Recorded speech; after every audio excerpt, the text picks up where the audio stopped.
Welcome back, guys, to our playthrough of Pokemon Gold. Alright, so the last episode ended off in a weird way. We're back on Cyanwood, and we're going to talk to Chuck's wife, and we're going to get the HM for Fly. You crossed the sea to get here? That must have been hard. It'd be much easier if your Pokemon knew how to fly. That's Cyanwood's gym badge. Then you should take this HM. Cool, so we got the HM for Fly. There's a couple weird things that happened in the last episode. Teach Fly to your Pokemon. You'll be able to fly instantly to anywhere you have visited. My husband lost to you, so he needs to train harder. That's good, since he was getting a little chubby. I was tinkering with the game files and I accidentally triggered the phone call from Professor Elm regarding Team Rocket's takeover of the Goldenrod radio tower. We're going to ignore that for now. And we are going to head over to and through Mahogany. And we are going to the Lake of Rage. So I fixed some of the stuff in the game files that made things all messed up and weird. There's a couple different paths that we can take here to get to where we want to go. But yeah, so just ignore that. Someone pointed out that, hey, you had that phone call a little early, after you beat the gym leader, and you should only get that phone call after Price. And I was like, oh, you're right, that's true. And then I was like, why is that? I was like, oh, because I messed with some things and I accidentally triggered it by mistake. But that's okay. Everything is in working order. Everything's fine. But I do remember getting to Mahogany, talking to Lance, the Red Gyarados situation, all that stuff relatively earlier. And someone else pointed out that that's because you can do the first 7 gym leaders in almost any order. I don't know if that's 100% true, but it does make sense, at least that you can get to Price more quickly or sooner than some of the other gym leaders, because all the gym leaders, at least the first 7, are really freaking weak. Price's Pokemon are in the 20s.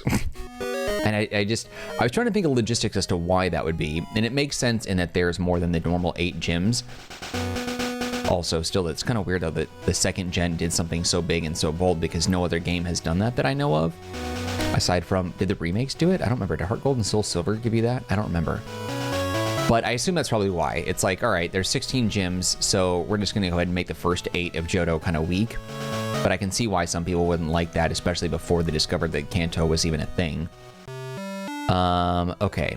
And now, I'm also going to go to the Pokemon Center. We're going to go ahead and deposit Ampharos for a minute. And then we're going to pull out Togepi, because Togepi knows Flash, and he's going to get us through Mount Mortar, which is going to take us over to Mahogany.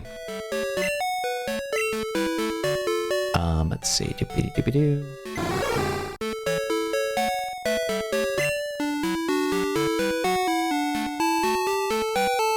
I kind of want to build up my Sandshrew. Sandslash is so rad in this game, but it's kind of hard to decide what I want my team to be, just because I have some really good Pokemon on the team and I don't want to mix it up. There's not really much that Sandslash, well, I shouldn't say that. Sandslash does offer a lot to the team. I'm just not particularly sold on it. I don't know. I wouldn't know who to replace. I want to keep Growlithe on the team, because first of all, I need a fire type. Very nice. But also I need to level it up to level 50 so it can get Flamethrower, so that way I can evolve it into Arcanine, which I'll probably do before we get to the Elite Four. But that's a whole other conversation. Also going to use another Super Repel here in a second as well, because I just don't want to deal with what's in here. We can get through this really fast, if I remember the right way. But I think we need Waterfall to actually do more stuff in here. I think we can just immediately go to the right, skip all that. Go down here. Secret item? I guess not. All right. And now we're out. Hey, this is my secret place. Get lost, you outsider. Weird that he would say that outside the entrance where there's a sign leading into the cave, suggesting that it's open to the public and people come through it all the time. That's what he said. That was a good one.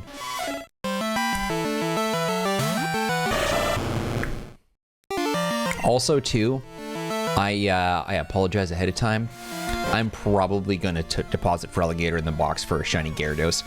There is a shiny method that you can do with this shiny Gyarados to get breed shinies the fastest way possible, and I really want to take advantage of that. If you get a male shiny Gyarados, you can breed it with a female of a Pokemon that you want to be shiny, and there's a 1 in 64 chance through the breeding method that will spit out a shiny. And I really want to get a shiny Horsey on the team. So I might do that. I should have used my Moonstone. You're working on a Pokédex? Wow, you must know some pretty rare Pokemon. May I please see it? Please? No, get out of here, bro. Ah, it's good to be outside. I feel so free.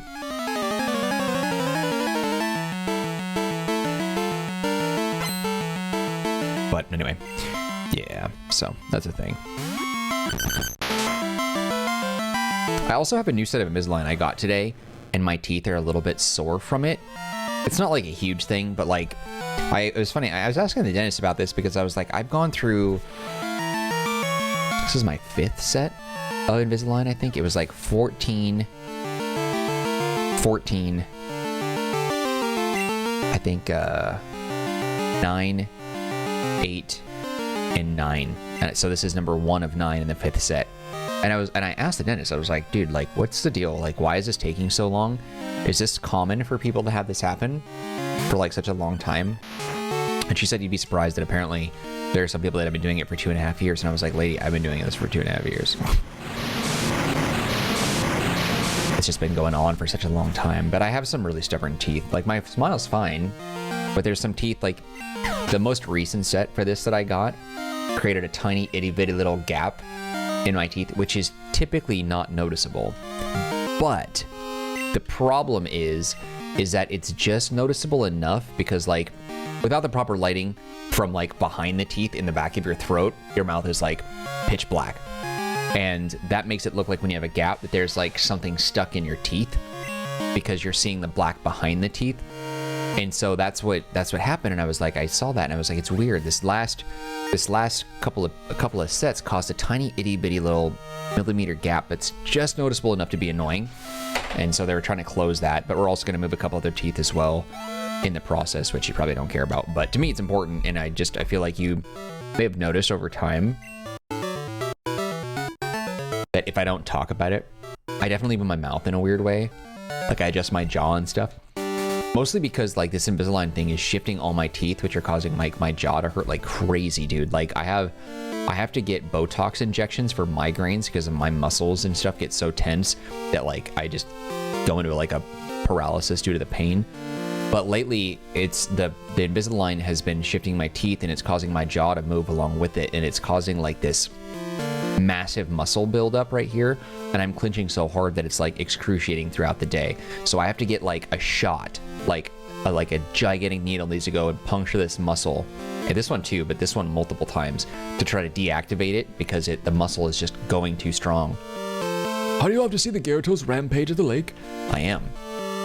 Dude, when I have to get my Botox shots, I have to get it like every 3 months.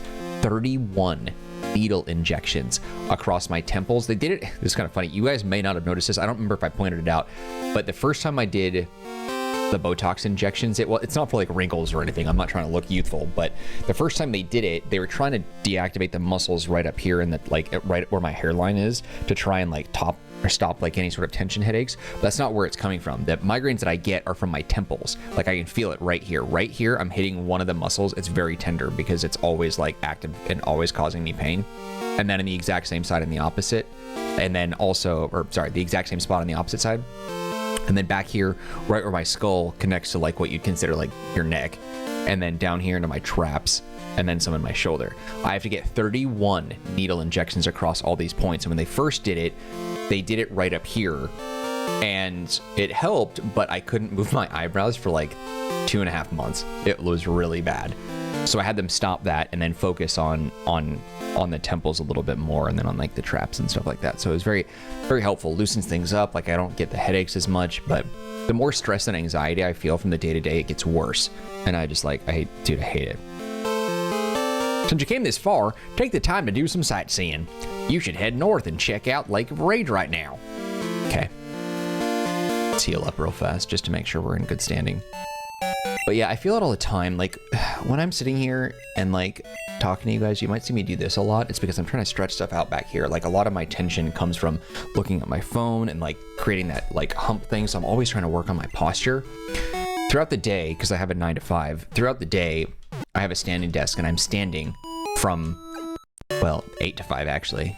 They say 9 to 5, but it's actually 8 to 5, and then you get an hour lunch. But so I'm like, from 8 to 5, I'm standing all day. I haven't touched my office chair in like 6 months just to work on my posture. I stop my Pokemon from evolving too early. I make them learn certain moves before I let them evolve. Pokemon do become stronger when they evolve, but they also learn moves more slowly. What's this? Team Rocket has come back? I saw some men in black at Lake of Rage. Oh boy. So that's a fun thing that I've had to deal with. I don't know. I'm not like a perfectionist, or I'm not trying to do anything special with my body or whatever. But like the Botox definitely helps by deactivating those like super aggressive muscles. I've got so many mental disorders, dude. I'm like falling apart, like emotionally, mentally. It sucks big time. Between like the childhood traumas, adult stressing, and all that nonsense, like it's just. Oh, whoops, wrong thing. I'm saved that for later. I don't know why that even clicked on. That's weird. That I'm gonna replace for Alligator with that red Gyarados in a second. I accidentally turned that on. Whoops. All right, let's see. What do we have in this town now? I heard that a red Gyarados appeared at the lake. That's odd, since even ordinary Gyarados are rare in that lake. I've been hearing laughter on the radio. It's creepy. What does it say? Let's listen to that. We are Team Rocket. Oh boy. Worry about that later.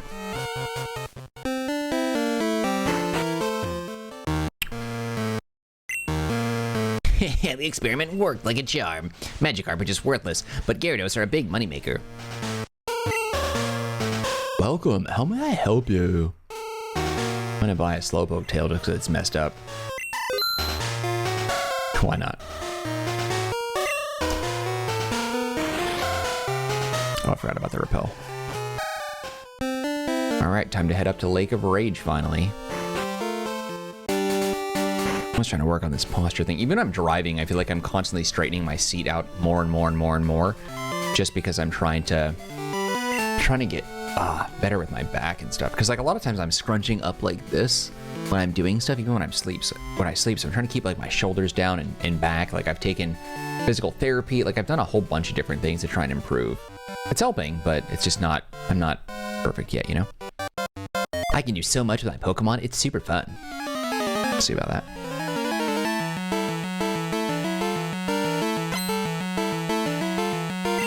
All right, Spencer.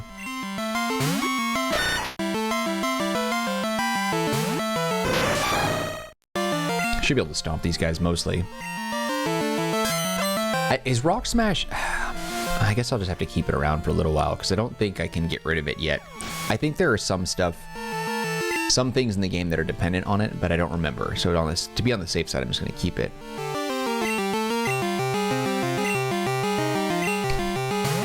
God, Sandslash looks so sharp. He looks so freaking good, dude. I really want to get one on the team, but I don't know. It's hard to swap things out the way that I have it. I would consider getting rid of Ampharos, but at the same time, like, I feel like I can't play Pokemon without having Electric on the team unless there's like some rare exception where I'm just not able to get one. Fire you need to have, water you need to have, like, it just doesn't make sense. Dual typing would be good.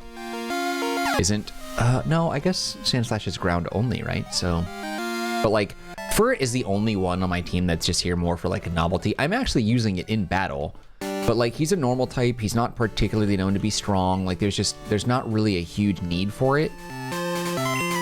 So I don't know. He's one of my favorites and I just don't want to get rid of him, you know? What's in the house? Oh, it's Team Rocket. Hold it there, mister. The toll is $1,000 to go through. Thank you. What if I was broke? Would he just like kick me out? I got screwed. I could have just walked right around. I didn't have to do that. His trainers are worthless though. They don't really yield as much XP as I would really want, and even if they did, like, it doesn't really matter because I'm so high level now. I wouldn't have done that. I would not have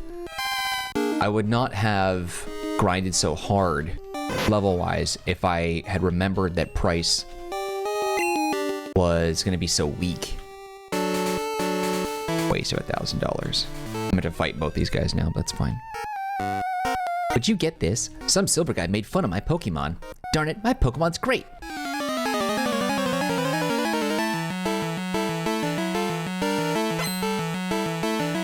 Why is he holding a Master Ball, you notice?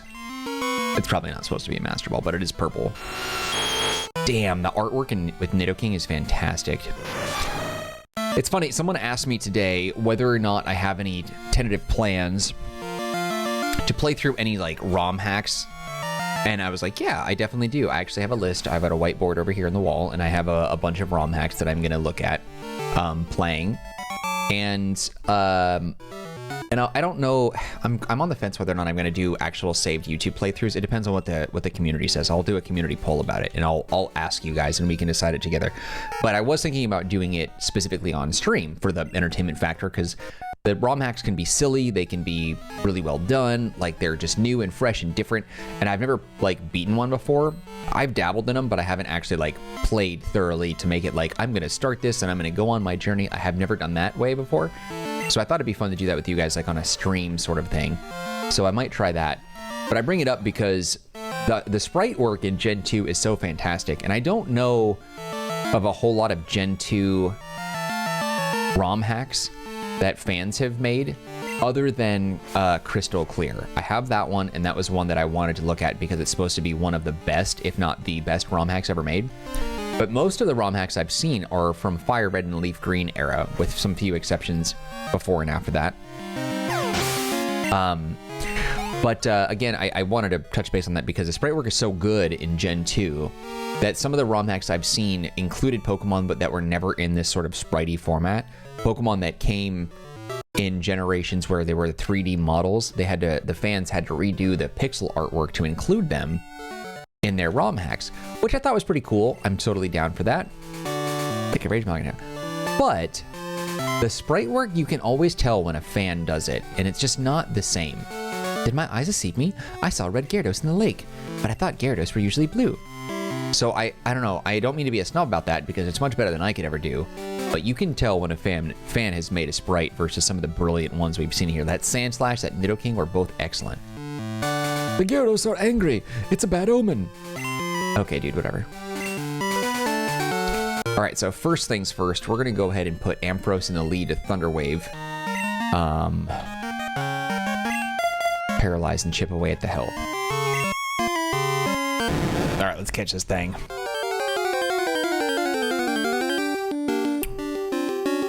All right, what do we got? Please be male. Gonna need that. I think it has a much higher chance of being male than it does female, which is fine. We need it for our needs, but we have to be really careful though with the electric attack. So just gonna use Thunder Shock to bring it down, but I feel like that might knock it out. So we're gonna go ahead and not do that. Okay, so he's paralyzed. Who's the highest level? Feraligatr and Furret. Espeon's pretty high. Let's throw Furret out there. I don't think Furret has any sort of like inherent weakness to anything that Gyarados knows, but I think Furret as a high level should be able to chip away at a little more damage without doing major exponential damage to him. So let's see if Slam does it.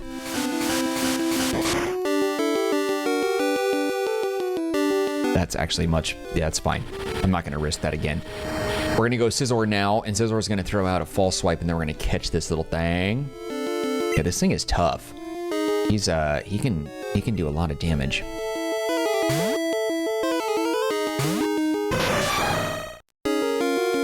Okay, good, he did bite. If he was gonna do Dragon Rage, that was gonna do probably more than half my health. Excellent. Perfect. Pack. Let's throw an Ultra at him.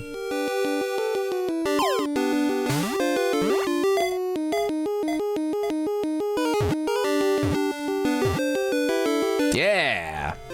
Gotcha, baby.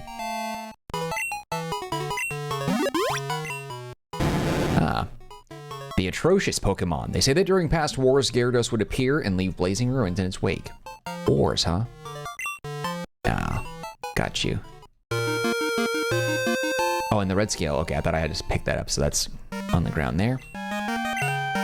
All right, so let's go back down. Hey. This lake is full of Gyarados, but nothing else. So the Magikarp are being forced to evolve. Did you come here because of the rumors? You're Mark. I'm Lance. a trainer like you. I heard some rumors, so I came to investigate. I saw the way you battled earlier. I can tell that you're a trainer with considerable skill. If you don't mind, could you help me investigate? Excellent. It seems that the lake's Magikarp are being forced to evolve.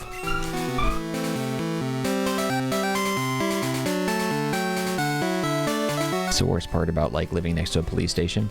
Very safe, but my god, they freaking throw their sirens on at any leaf that blows down the sidewalk. Jesus. A mysterious radio broadcast coming from Mahogany is the cause. I'll be waiting for you, Mark. All right. That's cool, man. So Gyarados is a water flying, not considered dragon, which is very annoying because he can't learn fly. So what does it mean to be a flying type? Get out of here. I could have trained, or fought that trainer, but I just don't care to.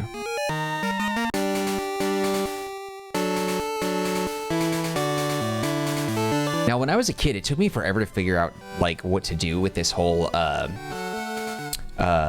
weird noise thing. It was real. I had to wait until we got at recess, and I was like, guys, how the hell did you figure this out? Because I don't know what's going on. My dumb pea brain just couldn't handle it. All right, we're gonna grab ourselves a red Gyarados. All right, let's take a look and see. Deposit. I'm sorry for Alligator, but you just don't really have a place on my team right now. High level at 36, Bite Surf, Slash, and Water Gun.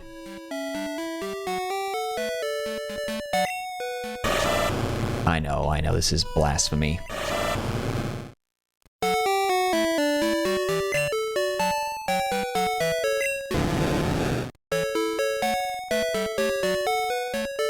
Let's change that real quick.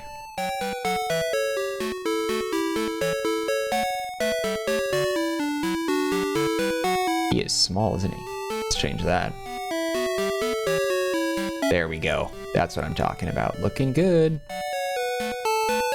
All right, I'm just going to rename this asset real fast here.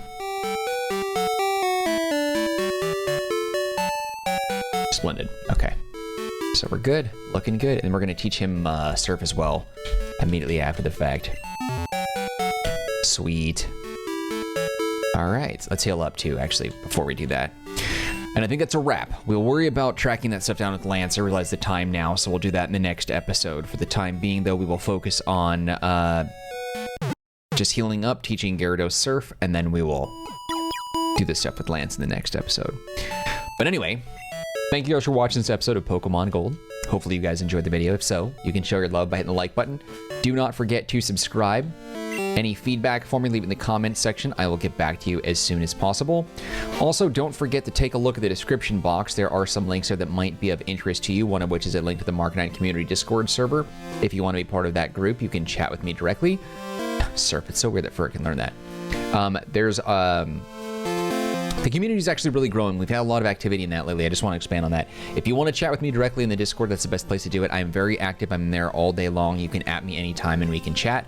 But there's also some other really great people in there talking about anything from trading card collections, whether it's Pokemon or something else, talking about anything unrelated to video games. And there's just a lot of really healthy activity in there. So if you're looking for a non-toxic community to chat, that's a place to be for sure. Get rid of Lear. Also, too, the description box contains a link to geekoutpost.com. It's an entertainment media blog that I own, operate, run, manage, design, and write for. It's a fairly decent place to stay up to date on the latest entertainment and gaming news, reviews, and rumors if you are into that kind of thing. Otherwise, just know that I appreciate you and your time, and hope to see you when we continue with more of our playthrough of Pokemon Gold. All right, guys, that's it for me. Take care of yourselves. Be well. I'll see you next time. Later.